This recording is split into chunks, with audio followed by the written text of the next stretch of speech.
Hi, everyone. Welcome. We are recording today. I'm sure you just received that notification. So happy to have you all here. My name is Hannah Kennedy. I am the manager of strategic relationships here at Elite Worldwide, and we are a coaching company in the automotive industry who focuses on people, principles, growth, and results.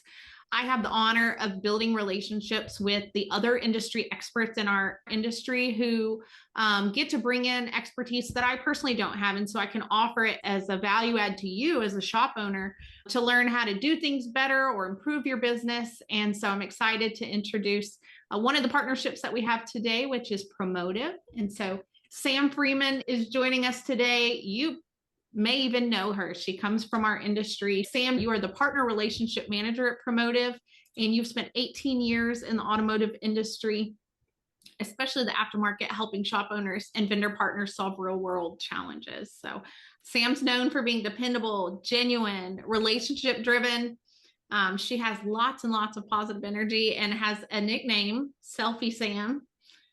So you may get to learn a little bit about that today. You're going to love her perspective. Well, thank you so much. We do appreciate this opportunity. And I want to say thank you to my clients, Byron, and also Mr. Joe, for taking time out of your day to come on and have a conversation.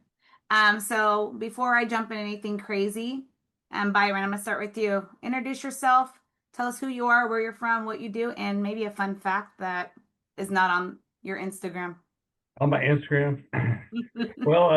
So I'm from Nashville, Tennessee. We've been in business 32 years. Started out as a Volvo only shop for the first 11 and a half years. My father, who started the business in December of 94, was one of the top Volvo techs in the United States, top six. And so when I came on, he was literally struggling because he needed to work on the business, not in the business. I had a business at the time, and I decided to start to try to run both businesses, eventually selling the other, and then came on this business full time. But I started working in the business, and now I own the business, and I'm working on the business. So it's like, following my father's footsteps, who he followed in his father's footsteps. He had an auto repair shop, so it's kind of a generational thing. But we work on European mainly, but we also do a lot of Asian lines, and we're doing a lot more Fords domestic, just because our foreman is not only a Mercedes Master Tech, but he's a Ford Master Tech, so we're taking advantage of that. That awesome foreman. In fact, I'm also a life coach for a lot of people. I help people get off pharmaceuticals, and I help people get their life back and excel in ways that they never thought they could. Wow, great. Yeah, that's why I like him. That's And really Joe, same for you. So where are you from? Who are you? What do you do? And fun fact. Yeah, something a little similar actually to Byron, but my father opened in 91, solely a mechanic, not a business owner. I saw him struggling, helped him out from young teens to the time I went away to college. I swore I would never be involved in the family business. Hmm. Don't want it. I want to be in a suit and tie in New York City. I tried that, did it for about a year, found it was just extremely unethical. Being in mutual funds, it just wasn't waking up not feeling good about what you were doing. So my father continued to struggle. I found myself working for the company on my sick time and PTO, went down to the company, came back into Long Island, and we're up to 30 employees, have a second shop. It's not easy still, but we're growing and, doing good. But I Well, also similarly, I do love helping people. It's interesting. maybe Uh, that's why I gravitate towards both you guys. yeah, the stories Very kind of line rewarding. up a little bit. Yeah. Well, thank you for those intros. So, as a reminder, everybody, kind of what we're here for really is to talk about hiring. Ultimately, it sucks. It does. We all know it sucks. But it doesn't have to suck. So I brought on these two amazing clients of ours to walk us through kind of what was working or what wasn't working, what was working, and what changed. So we'll go through some questions. I'll gear it up and we'll make this not boring, ultimately, is my goal. So let's kind of do storytelling. So before Promotive, let's rewind. Also, my big thing, you guys, is honesty. You both already know that. But what did hiring look like before you partnered with Promotive? And if you had to describe, here's the fun part. If you had to describe the hiring process in 3 words, what would they be? And I'll start with Byron. It was a nightmare. Yeah, I used Indeed, ZipRecruiter, Craigslist, and it was funny because you have to sign up for these packages, and they'd send you these clients, and like you're looking for a technician. Well, I get a sandwich technician. I'm like, really? And I'm paying for this resume? And then, or you get someone in, you think you got a good tech. They got, oh, I got a toolbox, and they show up with a hand toolbox. So I then was requiring them to take a picture of their toolbox with the drawers open before I'd even entertain an interview. But it was like few and far between. And then we'd get people in, and they'd be a bad fit. They'd be a cancer. And the last thing I want to do is bring a cancer into a shop. Now, if you were describing it with 3 words, what would you describe it as? Amazing. I mean, it's completely changed. I mean, there's still a lot of vetting going on, but at least the candidates put in front of me are quality candidates. A year ago, I was ASC certified. Now I'm all factory trained techs. And that's huge. That's awesome. That's huge. All right, Joe, same question for you. So, what did hiring look like before Promotive? And if you had to give me 3 words on describing it, what are those 3 words? Yeah, on my own, I learned a few years ago that it really needed to be my number one job. But juggling, running a company, putting out fires, growing family business, the concentration was just not there. So you're reactive. Can you start next week? Okay, great. Not always, but then when I was vetting them properly, quote unquote, I would spend days. And then you're not working on marketing, you're not working on finances, the P&L is gone. And like Byron said, we haven't had the people, causing the cancer in the shop. The vetting is done for me, saving me tons of time. I know when I get an email from Promotive, it's worth it to read the whole entire thing, and go after that client. I mean, I think all of them, I pretty much say yes to. You've got them in.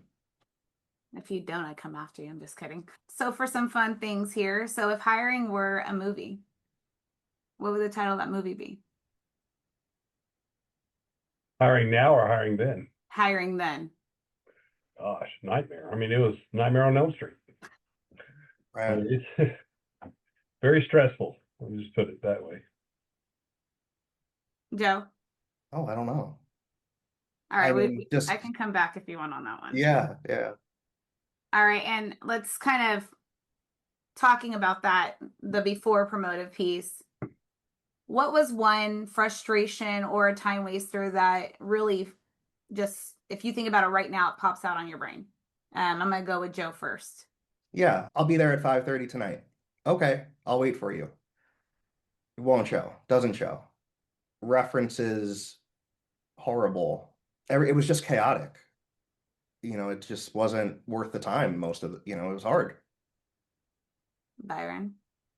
Like Joe said, I mean, you could not get half of them to show up for an interview. Right. And I got to where I wouldn't even do an in-person interview. I did it like even a Zoom call. I wouldn't even do that because I was afraid they weren't going to be able to figure out how to do it. I was just like, let's just do a phone interview. Let me fill you out. Yeah. But even then, half the time they wouldn't show up for that. It's like, man, do these people really exist? Or are they just, Indeed just trying to take my money?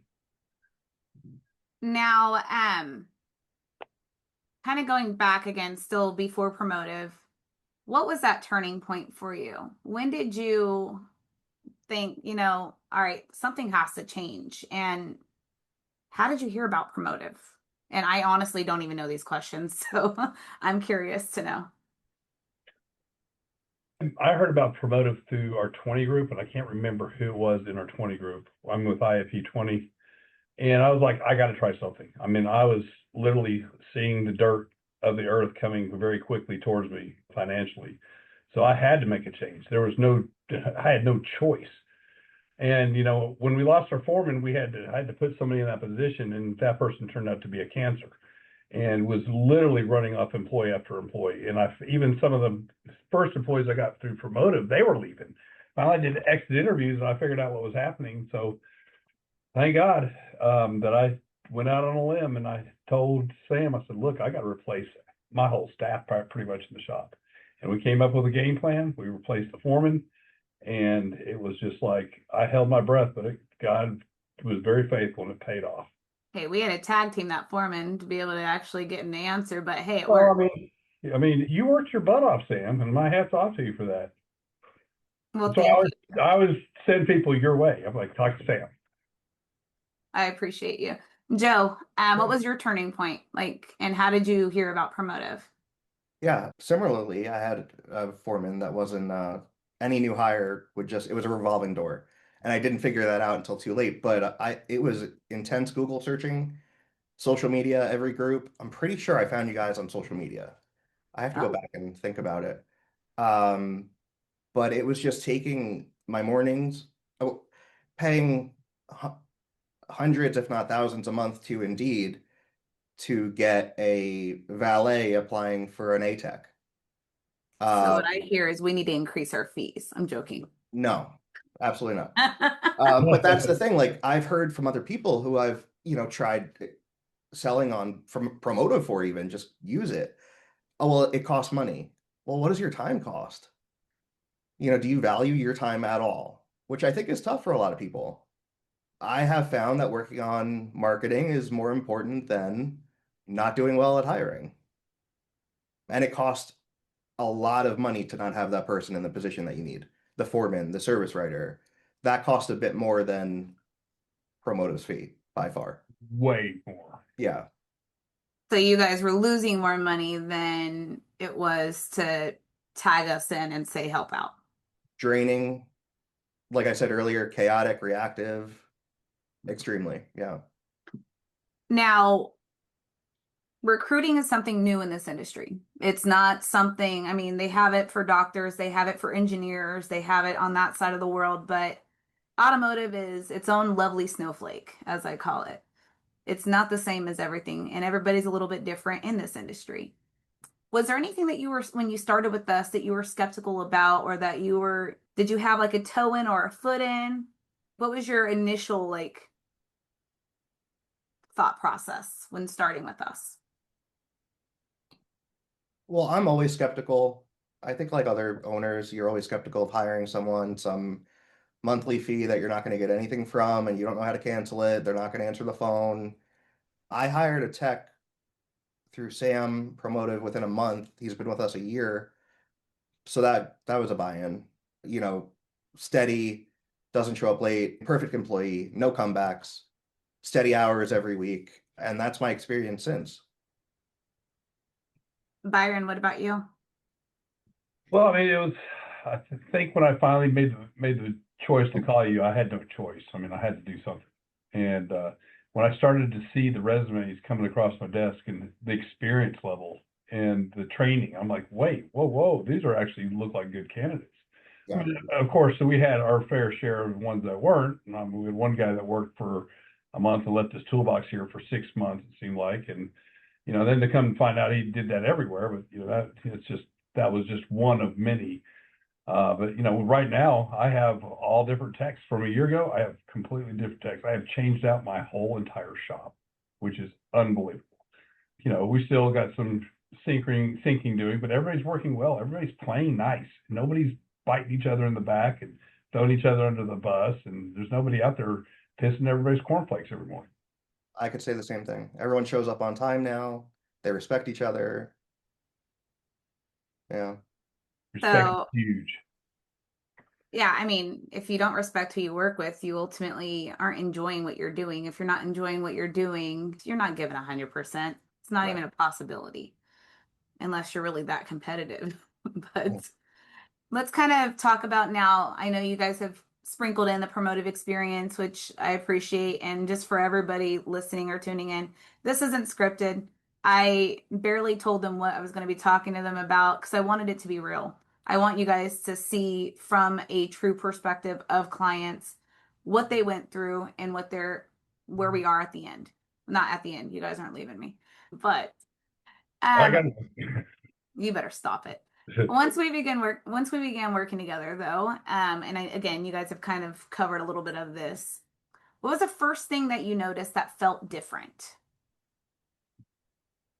For me, it was a relief not to have to check Indeed all day, all night and scroll through the emails, write everything down, go back to the list while helping someone diagnose a car in the shop, in a meeting with somebody else. My bandwidth was just able really to work on the company. I know it's cliche, but instead of, it's more time that I should be spent, and I do better at. I'm not a good recruiter. I'll talk to someone on the phone and be like, well, you sound good. All right, come in. Where you guys are doing the same process every time, I probably would cut corners, and see a candidate that sounds good or felt good, and it didn't work out. Mr. Byron? Same. I mean, when I started seeing the resumes come across my desk, and like Joe said, Indeed, you would go through 20 in one day, and you're just like, well, wait a minute, I've seen these before. The last time I signed up with Indeed, they were speeding me the same exact garbage. Yeah. And same with ZipRecruiter. And like, and so I'm paying thousands of dollars a month to do all the hard, heavy lifting and getting nothing out of return. And then, 2 or 3 months go by, you just lost a ton of money, and you're sucking wind, and you don't need to be doing that. You need to be focused on working on the business, not working in the business. What I've noticed, and obviously I talk to a lot of clients, and fees come up all the time. And what happens typically is, yeah, Indeed doesn't have a placement fee, but you're paying a fee regardless if you're getting anything from it or not. You're paying a fee regardless if that person, my favorite analogy, if they dreamed about being a technician last night, but they were, they're a Taco Bell worker. I have a crazy obsession with Taco Bell. But so the difference really there is we are screening candidates based off of the information you guys give us. So we work together and we are constantly changing it. I mean, when we first started out, sometimes the first couple of candidates that we sent, you're like, hey, Sam, this is Joe. Hey, Sam, I need more diesel or truck experience, or I need gas. Like, your guys' needs change. Yeah. And we do our best to take that and make the pivot quickly. And my team would say, pivot. But what surprised you guys the most initially out or now? Like, what's the biggest surprise? Probably the quality of text that were coming in front of me. Yeah, that's a big one. Byron said it's like you're actually getting technicians and not nowhere, someone that shouldn't not be anywhere near a shop. It costs a lot of money to hire people. I don't have to tell you guys, but hiring isn't just Indeed. It's the training, we pay to move toolboxes or whatever it is, and then you're out thousands that you don't know. You can't put a value on it. Especially when you have comebacks from a bad technician. I mean, oh yeah, one bad technician that you think is good, you really don't start seeing the comebacks until a month or so into it. And then you're like, holy cow. And then you got a disaster. You roll your eyes when they come in. What do you guys do to prevent that? What do you guys do to prevent that? Because that's not something that Promotive can handle, or even we take any vetting piece of. All we can do is screen and then share the information we get.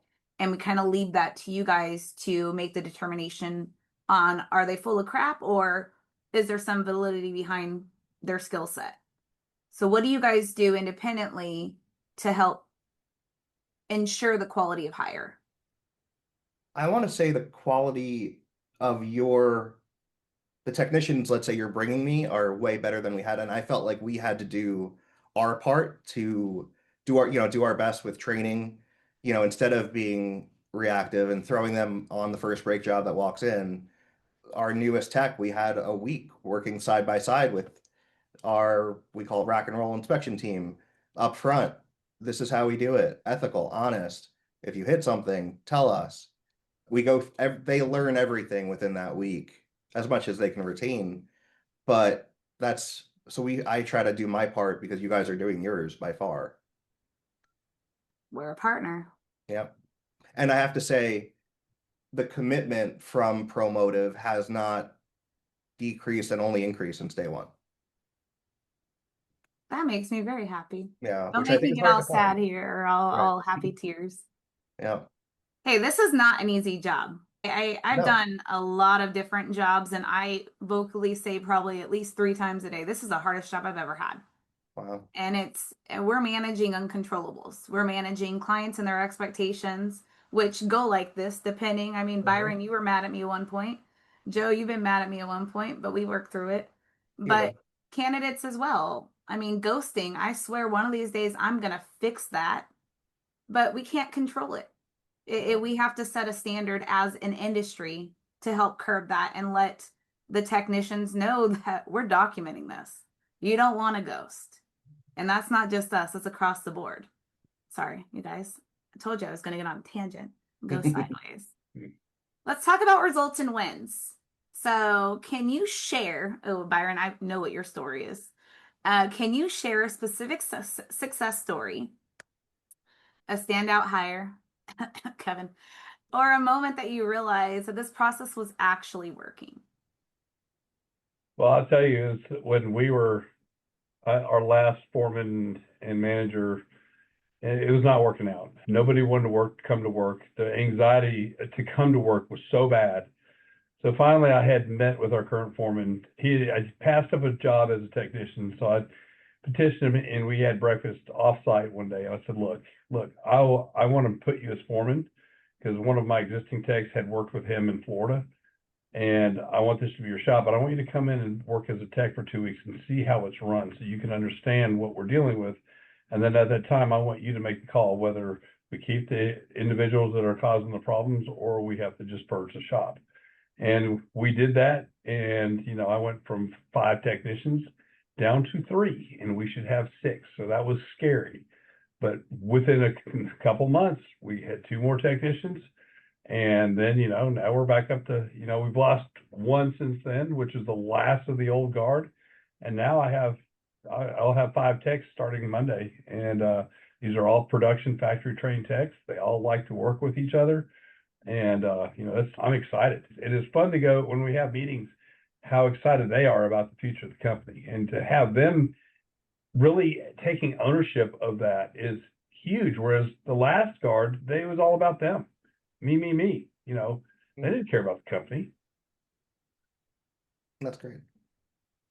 Yeah, I mean, I remembered a conversation with you, and you're like, this has changed everything. The stress level for you had gone down. Like you were at a 10 out of 9. Broke level. Yes. But yeah, And my stress level is almost nil right now. It's great. I mean, it is a little stressful right now because, it's a little slow, but, it's 'tis the season, we prepare for that, right? It doesn't just magically get slow for the first time in life. Like we know it's coming. Yeah. Joe, what about you? Is there any Success. specific hires? Yeah, I'm going to repeat the first one. So who would I have work on my car? I know everyone pretty much front to back. Will you take care of my bumper if you take it off? What's going to happen to it? Are we going to have to talk to you about it? The first hire from Promotive to this day, I mean, he would work on my car, no problem. And if he doesn't know the certain type of system in the car, I know he's going to read about it first before diving in. Just a lot of trust and faith. I mean, he hasn't been late in a year. He's had 2 sick days, one in February, one a month ago. I'm not saying not using I mean, he has used PTO, which is fine. But There to be used, right? yeah, exactly. It's been a success. If I could have, I mean, everyone like that, it would be wonderful. And it just took the pressure off of me. We had a lot of other things going on, finances, family, business. I was able to concentrate on the things that mattered more. Well, that I had to, that only I could do. Yeah, I think coming back to this with where you guys were and the changes, it's not all bright-eyed and bushy-tailed pieces either. Like there's some we fell on our face a couple of times, but that's the reality of this. We are human and we're trying to work with people. Again, back to those uncontrollables. Like you were talking about, Byron, the candidate that showed up. I mean, he produced good work when he was there, and then he vanished off the face of the earth. What did you end up doing with this toolbox? He ended up coming picking it up when I sent him a letter that I was going to seize it. You're just like a car. I didn't realize I could seize his property, and there was a lot of money in tools, probably $200,000 in tools. Wow. And his dad had a transmission shop, and I literally sort of certified letter to his dad and to the only known address he had. And they came and picked it up like literally the day before I was going to take it. I told him I was going to roll it out to the street. He didn't care about that. I just didn't want to be liable for it. But luckily he came and picked it up. So you got free storage for a few months. Yes. Oh, butthead. Till he wouldn't come around and do it again. No, but what did we learn from that, right? Did we learn anything from it? Drug test. Yeah, I think I agree with you on that one. Joe, we've had a few stumbles and trips a little bit along the way as well. Again, it's not perfect. We bust our butts and do our part, but any company out there that has ever hired anybody, they've also have hired duds, or they've also hired people that they needed to terminate. So I like to always remind my clients, and you guys have probably heard me say this, that it's a partnership. We're working together. We can't be successful if we're not both working towards an end goal. That means we both share the responsibility of accountability. And let's see if you guys get this one right really fast. What is my biggest thing that I want from you guys? Communication. Response. Yes. Well, same thing. It's pretty much quick, right? Because time kills. Yeah. And we can have the most amazing candidates that are a perfect unicorn. But if we're not hearing from you or getting the response and getting the feedback, might as well just chuck it up to them being gone. On the other side, I ask a lot of you guys on rejected candidates. I don't just want you to respond and say pass. What does that do for us, right? You don't learn anything. What do I ask you guys to provide me? Real details on what we're looking for. And what we missed, right? So that we can go back and redefine. Yeah. Because I try to be a mind reader, but that's not something we have. Fun question a little bit, but let's take some time traveling moments. Your today selves, if you can go back and talk to your earlier selves, what advice would you give on hiring to yourselves? Joe, I'll start with you. Wow. Slow and steady. Well, I have a couple of mistakes I could talk about. Go ahead. I thought instead of using Promotive, you know what? I'll rehire Dan or Bob. It turned into one of my hiring biggest nightmares. I don't know if I think one of the things we might all worry about is having OSHA in your shop or the county health department bashing your reputation to vendors. And so I had that from one person. It's probably costing 20, 30,000 on the county health part. You don't have double wall tanks. Well, I have 4 out of 5. Well, now you have to condense it into this big brand new one using an architect. And then OSHA, I knew it was right after this person left and I found out that it happened. I was like, wow, I should have just worked with Promotive. Instead of me thinking I knew better, and again, reactive. We need that person now. Well, that cost us a lot of aggravation. I think the being drained every night is priceless. I don't have that anymore. Sorry, I was trying to read the questions or possible questions in the chat as well. I was a little sidetracked there. No, you're right. Your time back. You actually are getting more time back. I've noticed actually. Lately, my team is running the company. I'm here guiding, training, watching. They'll tell me back off. You shouldn't have said that. We were testing them. Were you going to have that Mercedes filter at the 2 o'clock? They're like, Joe, we got it. I'm like, wow, okay. I've actually learned that being in the shop, they do better without me there. The pressure of having an owner over you, and I could butt in every second, but they have it. I've tested them, sent friends, sent private shoppers, and they're doing better and better. Secret shoppers. That's awesome. Secret shoppers? Yeah. Santa Claus shoppers? No. Byron, if you could go back and talk to your earlier self prior to Promotive, what would the advice be when it comes to hiring?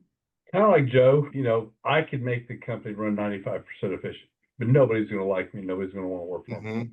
And the same with Joe, even with the last guard. This guard, not so much because they heard the horror stories. But if I went out in the shop, it was like everybody was pissed off for the rest of the day. I'm like, and this Yeah. is my shop. Yeah. And so now the group I have now, it's like they do better when I'm not even at the shop.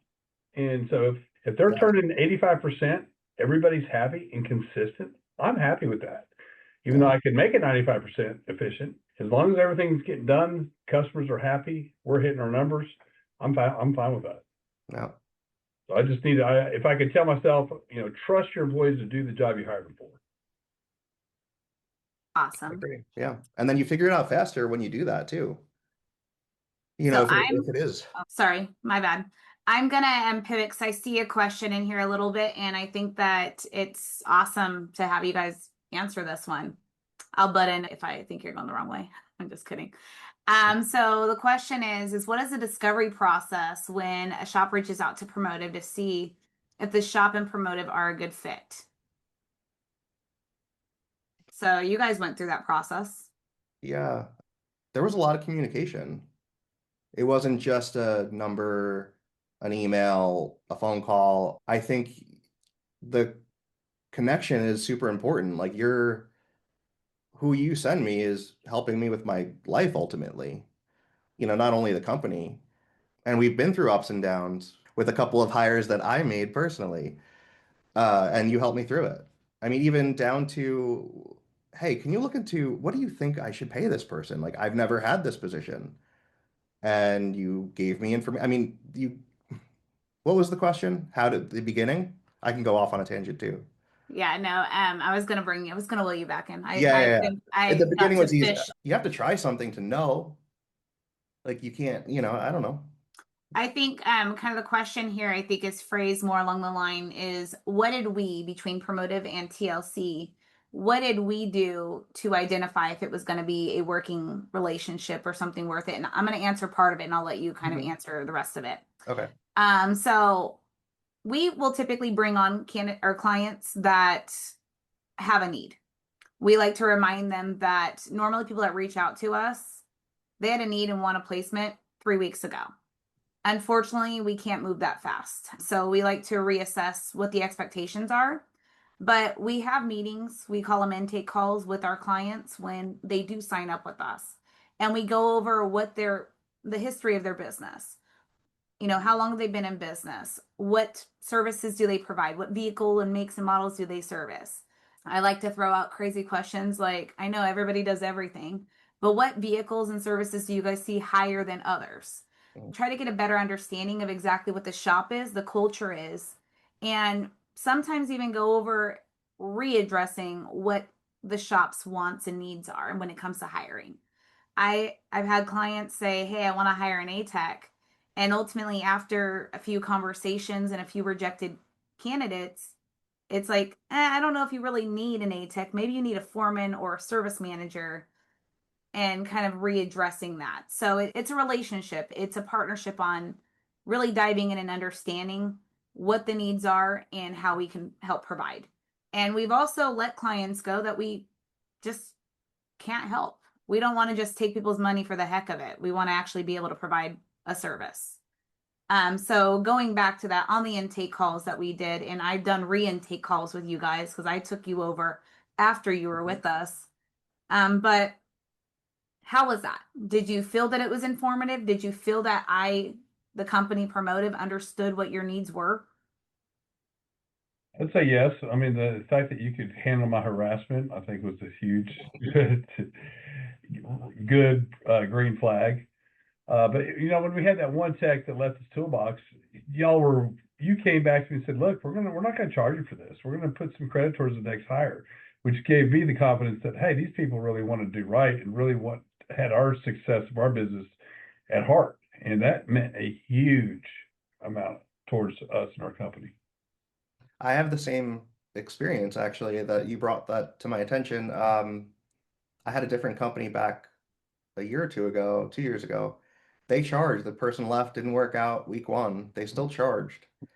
And with Promotive, we talk, back and forth. Is it something I did wrong? Is it something they did wrong? They just left, whatever the case was. You did stop charging. And so our structure, just for anybody and everybody listening, so we have a monthly fee that we charge that, in my opinion, is minimal because it doesn't cover our overhead. And then we have a placement fee, but we divide that placement fee over 20 weeks for our new clients, so that if a candidate, it takes us time, it takes you time to figure out if the candidate's going to work. Byron said, sometimes you don't start seeing those comebacks until a month later. If the candidate's not going to be a fit for the shop, we're not charging the full placement fee. So we do it weekly. If somebody makes it 2 weeks in, but they don't make it that third, you're not paying the remaining 18 weeks. You're only paying for what you have. Now, my fun one is when clients are like, hey, the guy lasted a year, but he left now. What am I going to get from you? It's like, all right, so that's amazing that he lasted a year. But on the flip side, if you provide a service on my vehicle and then all of a sudden I need another damn oil change, I want you to do my oil changes for free. You've lost your mind. Sorry, I love you all, but we are real. We are a real company trying to make a positive impact in this industry.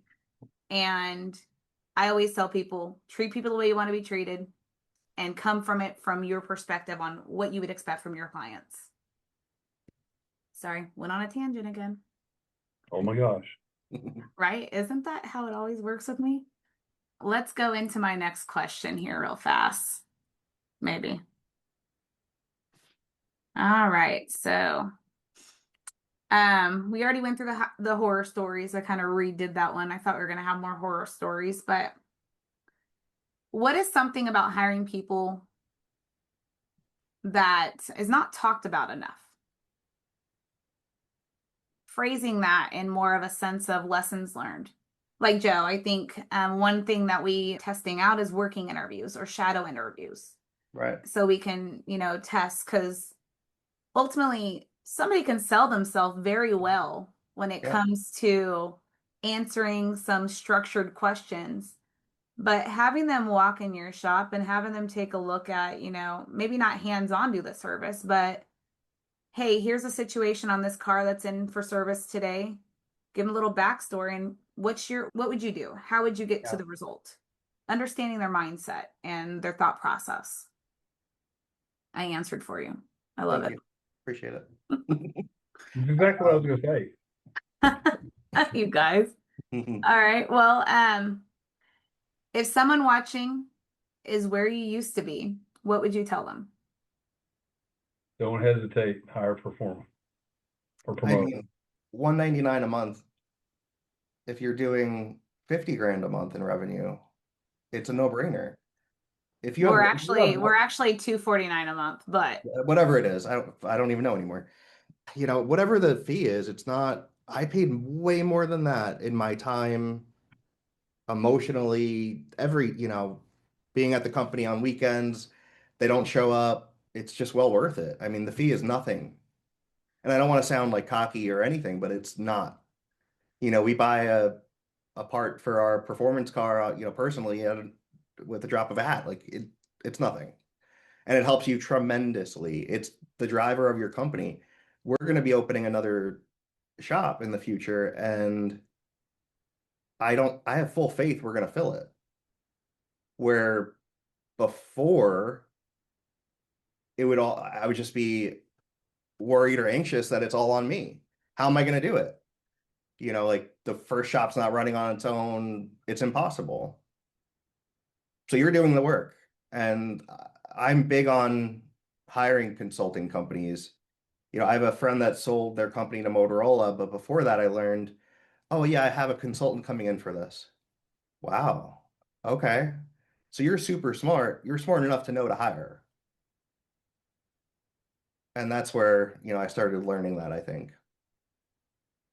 I mean, it's important to kind of take a step back, right, and understand what you're good at and what you're not good at.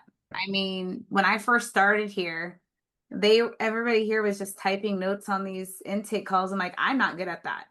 Like, I'm not good at writing notes and engaging and having conversations. I'm going to lose 80% of the information my clients are sharing. Yeah. So I fathomed it. I'm like, all right, got my fathom. Hopefully you guys love it. But I'm able to have engaging conversations with my clients and hear what you're saying and have my notes being taken for me. So understand your weaknesses, understand your strengths. I'm not in your shop. I can't do the hard part, which is the interviewing piece, but we have an entire team. Like, we have sourcers. I'm not sure. I think we're up to like 30 employees ish around that now. Cool. So we have a sourcing team that is going and they're scraping the Indeeds, they're scraping the Zip recruiters and the Signal hires, all those platforms. We have recruiters that are doing interviews to see, they might not be a fit for you today, Joe, but maybe that candidate is somebody that in your future company you might have a need for. Because we go from A level or B level diesel tech to an A level, B level gas tech. Right. We go for a service advisor, for a parts person. Like, we're doing all of these screenings so that in the future, because even if their resume isn't amazing, which, what do I say about resumes, you guys? Byron. Take them with a grain of salt. Yeah, they're Yeah. like 10%, right? Because the write-ups that we're giving you is today's info. It's current. Resumes, technicians are not resume people. They're No. not resume people. And if they are, I would question it. Well, I'll tell you, if people are hesitant, if they have a need for a tech and they're hesitant to use y'all and use the old route, most people who are doing that don't understand their numbers. A good, solid technician, European technician, is going to bring in $350,000 of revenue a year. So every month that technician is not turning hours in that bay that's vacant, you're losing money. Every day you're losing money. I mean, a good domestic tech's going to be bringing in between 250 and 300 a year. So, I mean, you think about me having replaced every technician in my shop, that is a huge feat. My hat's off to Promotive for doing that or helping us do that. It was a joint effort. We had to work as a team together to do it. But I had Sam in my corner, and she kept getting us good applications and good people. Now, I would love to take all of the credit for all of it, but your I'm team. just the face. No, it is my team. Like I was saying, we have recruiters, we have our sourcers. We don't just have a one-to-one. Like, we are out there. Sometimes we have multiple recruiters on a job because it takes that. We even have a virtual recruiter, which I was 100% thinking, no, this industry is not ready for this. It is awesome to be able to speak to, we call her Paige, and she's hot, but to be able to call in at whatever time and actually get a hold of something to be able to answer the questions and ask the questions needed. That's crazy. We have candidates that are taking our virtual screenings now at like midnight. Wow. Which they wouldn't be doing that with a human. So we're not missing that piece either. We're still getting them around to filling it, but it's almost like talking to a real person. I was honestly at first with the virtual recruiter, I was like, 30% might work. After I actually called and spoke to the recruiter myself, I was like, oh, this is going to work. It's going to be magical. So that's to come. Nobody, please, if you are listening, forget that I said virtual recruiter.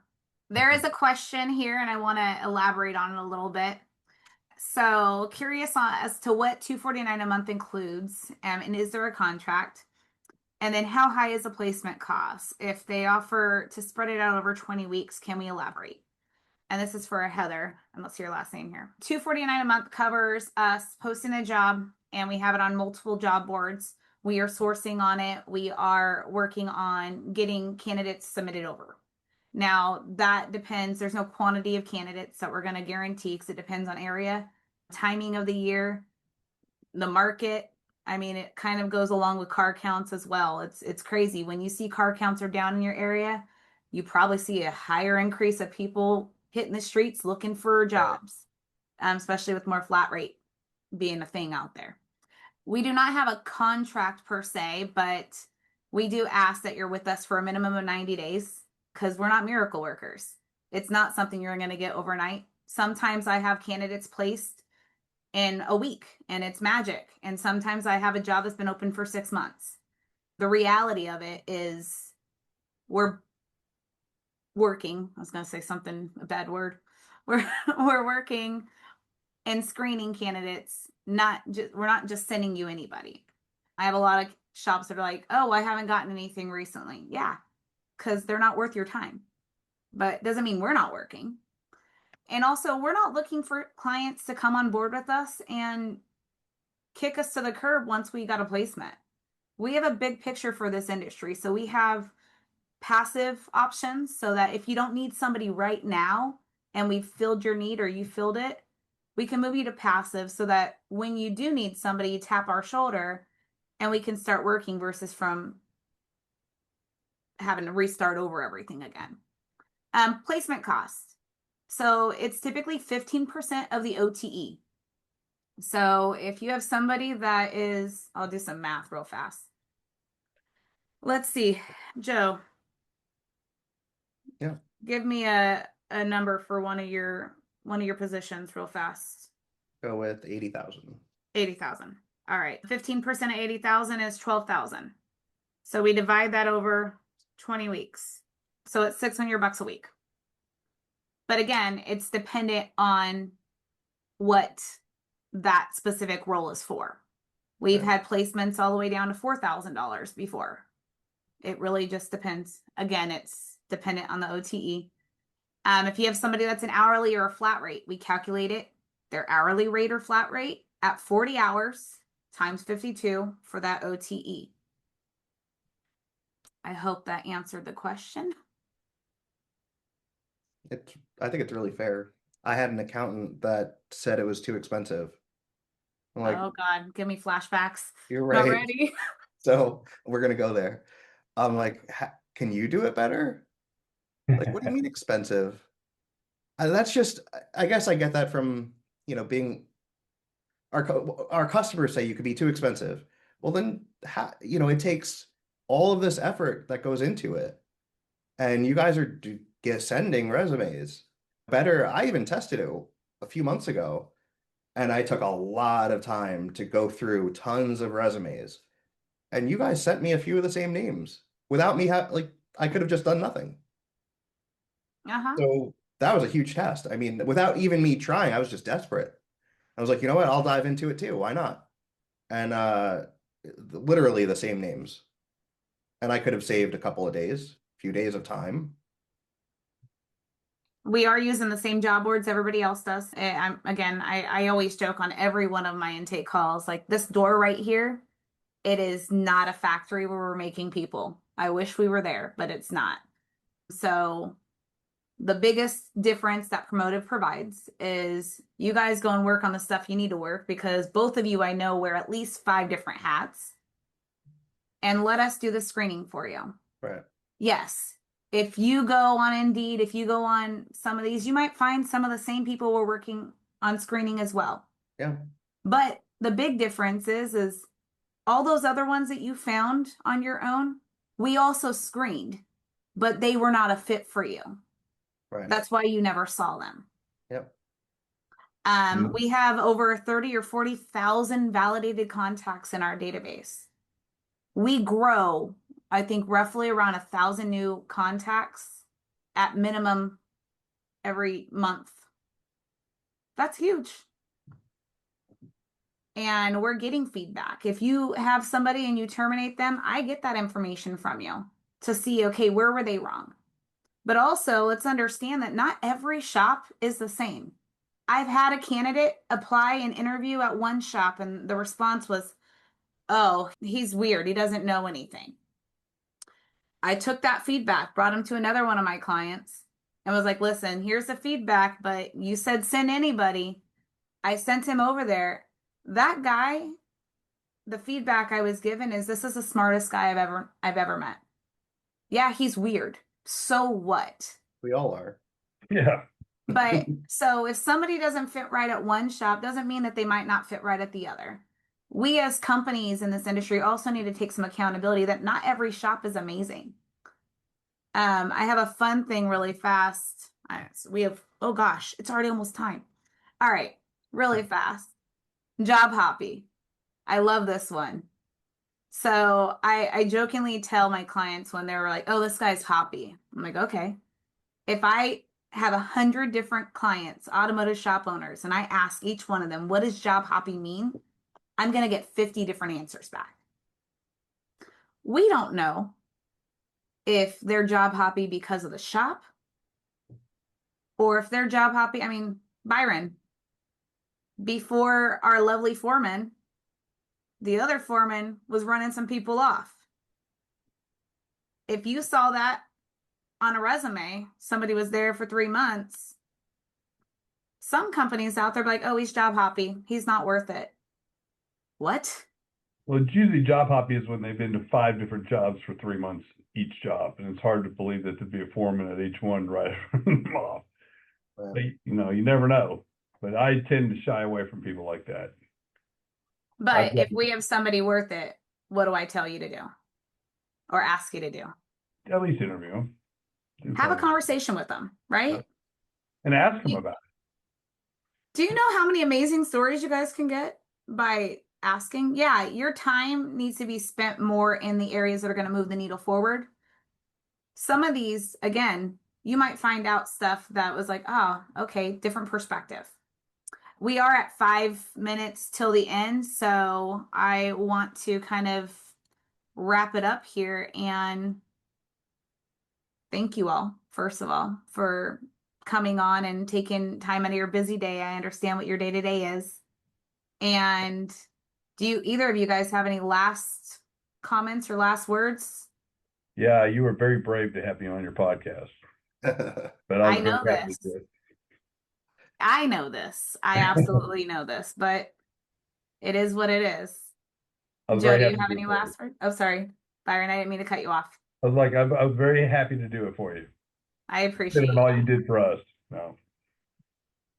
I think you've worked harder than some employees I've had for my company. You've reached out to me, text messages. Why aren't you answering? You okay? Call me and I'll explain, and you'll still work hard. You don't give up. And it's nice. While I'm doing something else, I know you're working in the background. Well, I appreciate that. Yeah. And I do value both you guys as our clients. And I think that you guys are a perfect staple of why we're doing what we do. And I appreciate you. So thank you. Sam, Anytime. Joe, Byron, thank you so much for joining us today. It's as the name of the webinar states, hiring does suck. It can be really stressful. It can be really hard and messy. And it is a hot topic in our industry. So I really appreciate all 3 of you taking time to discuss the ups, downs, and the opportunities for successes here. And then even having the humility to talk about where we get it wrong sometimes. So thank you so much for bringing that. I wouldn't be doing my due diligence if I didn't share that Elite Worldwide, we offer one-on-one coaching. We offer service advisor training and management training courses that help you become a better shop owner. If that's something that's of interest to you, I will be sending an email after this webinar with a recording of the webinar with key takeaways. And then you can always reach out if you have any questions about how you can take your business to the next level. We are so passionate and have been for over 35 years about keeping this industry excellent and continuing to improve it and make it better through people, principles, growth, and results. So we're really grateful that companies like Promotive partner with us and that there are exceptional shop owners who really care about doing great work like Joe and Byron who joined us today. So thank you all. If you have any questions, I will make sure that I share them with Sam. Heather also said thank you for the transparency and talked about a shop owner friend who is struggling to find good techs and that he's really burning out because he's doing the only wrenching.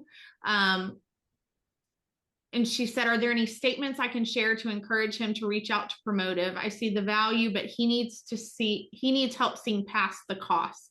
Do you have any creative ways to help a skeptical shop owner buy in? Well, I can speak to that. if you're the owner, your job is to be working on your business and not necessarily in your business, so that you can grow it and create jobs for other people, but also create the life that you want. And sometimes it's worth investing in getting those good employees in place so that you can build what you want. My husband and I started our shop over 8 years ago, and we did start with just me up front and with him wrenching. And we now have a full staff of, got to do the math now, 2, 3, 4, 5. And if we didn't have our staff plus us as owners running it, we wouldn't be serving our community as well as we are. And that financial investment, whether it be in training or in recruiting, hiring, or in having great accountants or great marketing or the proper tools and technology for our clients, we wouldn't be able to make that difference in our industry. So the cost, you got to look at it as an investment and not just an expense. So I don't know if I answered that for you, Sam, but I personally, that's how I see it. You're investing in something that can multiply your improvement to your business and to your community. It pays for itself. I think I would just add to it is just have him give me a call.